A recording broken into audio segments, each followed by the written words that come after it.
అందరికీ నమస్కారం. Welcome back to our channel SNT Zindagi. మరి ఈరోజు మా ఇంట్లో శ్రావణ మంగళ గౌరీ వ్రతం ఏ విధంగా జరిగింది, సుహాసినీలకు వాయినాలు అవన్నీ కూడా ఎలా జరిగాయి, అవన్నీ ఈ వీడియో ద్వారా చూసేద్దాం పదండి.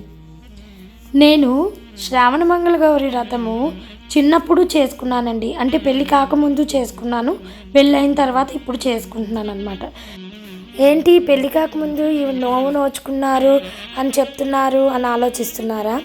అదేనండి ఈ శ్రావణ మంగళ గౌరీ వ్రతం యొక్క ప్రత్యేకత. అంటే పెళ్ళి కాకముందు కన్నెపిల్లలు కూడా ఈ నోవు నోచుకోవచ్చు. ఈ వీడియోలో చూడండి, ఈ పాపకి వాళ్ళ అమ్మగారు దగ్గరుండి నోము నోపించేసి ఇలా ముత్తైదువులకి వాయినాలు ఇస్తున్నారనమాట.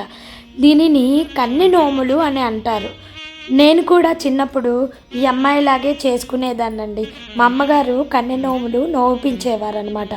ఇంతకీ ఎందుకు ఇలా చేసుకోవాలి, దీని ముఖ్య ఉద్దేశం ఏంటి అంటే కన్నె నోములు చేసుకునేటప్పుడు మంచి భర్త వస్తారు అని, సుహాసినీలు పూజ చేసుకుంటే సుహాసినీల యొక్క ఐదవతనం బాగుంటుంది అని పెద్దవాళ్ళందరూ కూడా చెప్తూ ఉండేవాళ్ళు అనమాట.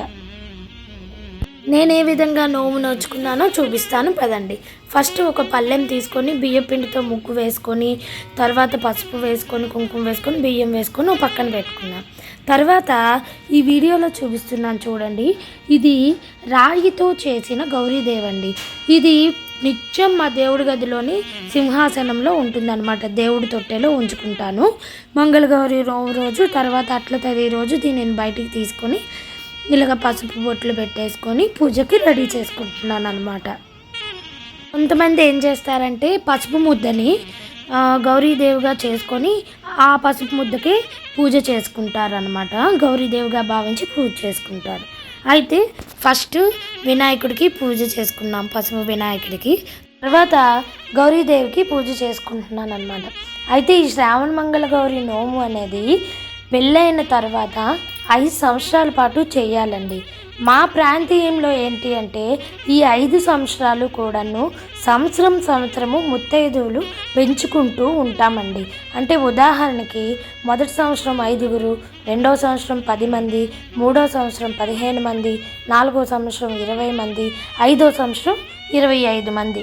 ఈ విధంగా ముత్తైదులు పెంచుకుంటూ వాయనం ఇచ్చుకుంటూ ఉండాలి.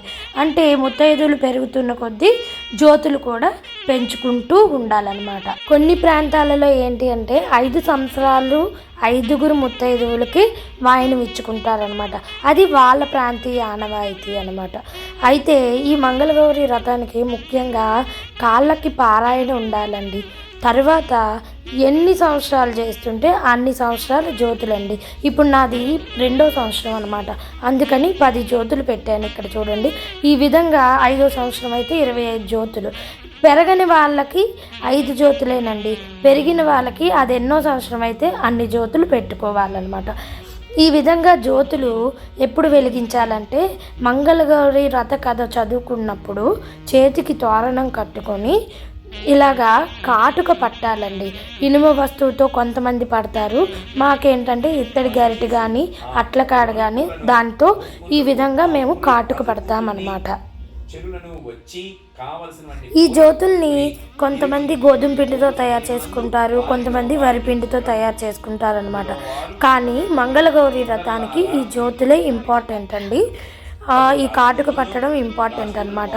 వ్రతం అయిపోయాక మనం కాటుక పెట్టుకొని తర్వాత ముత్తైదులు పిలుచుకొని పసుపు పారాయణ, తర్వాత ముత్తైదుల్ని అలంకరించుకొని వాయినాలలో శనగలు ఇస్తారు కొంతమంది మొక్క పెసలు ఇచ్చుకుంటారు. ఇవేవి ఇచ్చుకున్నా జ్యోతి మాత్రం ఇంపార్టెంట్ అండి. మనము కాటుక పెట్టాం కదా, అది కూడా ఇవ్వాలి. ఈ వీడియోలో చూపిస్తున్నాను చూడండి. ఇలాగ ఇచ్చుకున్న తర్వాత జ్యోతి, చనివిడి, ఇలా శనగలు మనకు శక్తి కొలది ఎలా ఇచ్చుకుంటే అలాగన్నమాట. ఇంకా ఇస్తున్నమ్మ వాయనం, పుచ్చుకుంటున్నమ్మ వాయనం, నా చేతి వాయనం ఎవరు అందుకుంటున్నారు అని చెప్పేసి ముత్తైదువులకు చెప్పి వాయనము అందిస్తామన్నమాట. ఈ మంగళగౌరి నోవులు ఊర్లో అయితే చాలా బాగా జరుగుతుందండి. అనుకోకుండా మా ఇంట్లో కూడా బాగా జరిగిందండి అని నేను అనుకుంటున్నాను. ఎందుకు అంటే నేను తర్వాత నా ఫ్రెండ్స్ మా ముగ్గురం కలిపి నోవు నోచుకున్నామన్నమాట. ఇంట్లోని గలగలం అనుకొని ముత్తైదువులు సందడి చాలా బాగా జరిగింది. నేను వాళ్ళకి తాంబూలం ఇవ్వడము, వాళ్ళు మాకు తాంబూలం ఇవ్వడము, ఇలా తాంబూలాలు ఇచ్చిపుచ్చుకుంటూ సుహాసినీలతో కాసేపు అలాగ మాట్లాడుకుంటూ గడుచుకుంటూ ఈ విధంగా మా నోము బాగా జరిగిందండి. ఎవరి ప్రాంతీయ ఆచారం ప్రకారము వాళ్ళు ఆ విధంగా పూజ చేసుకుంటారండి. ఇది మా ప్రాంతీయ ఆచారం, మా ఇంటి పద్ధతి. సో నేను ఈ విధంగా పూజ చేసుకున్నాను. మీరు ఇలానే పూజ చేసుకోవాలి అని రూల్ అయితే ఏమీ లేదు. మీ పెద్దవాళ్ళు ఏదైతే చెప్తారో ఆ ప్రకారం మీరు పూజ చేసుకోండి. ఇదండి మన వీడియో. మీ అందరికీ నచ్చినట్లయితే ఈ వీడియోని లైక్ చేయండి. నా ఛానల్ని ఫస్ట్ టైం చూసినట్లయితే సబ్స్క్రైబ్ చేసుకోండి, కామెంట్ చేయండి. మరికొన్ని వీడియోస్తో మళ్ళీ మీ ముందుకు వస్తాను. అంతవరకు బాయ్ ఫ్రెండ్స్, థ్యాంక్ యూ.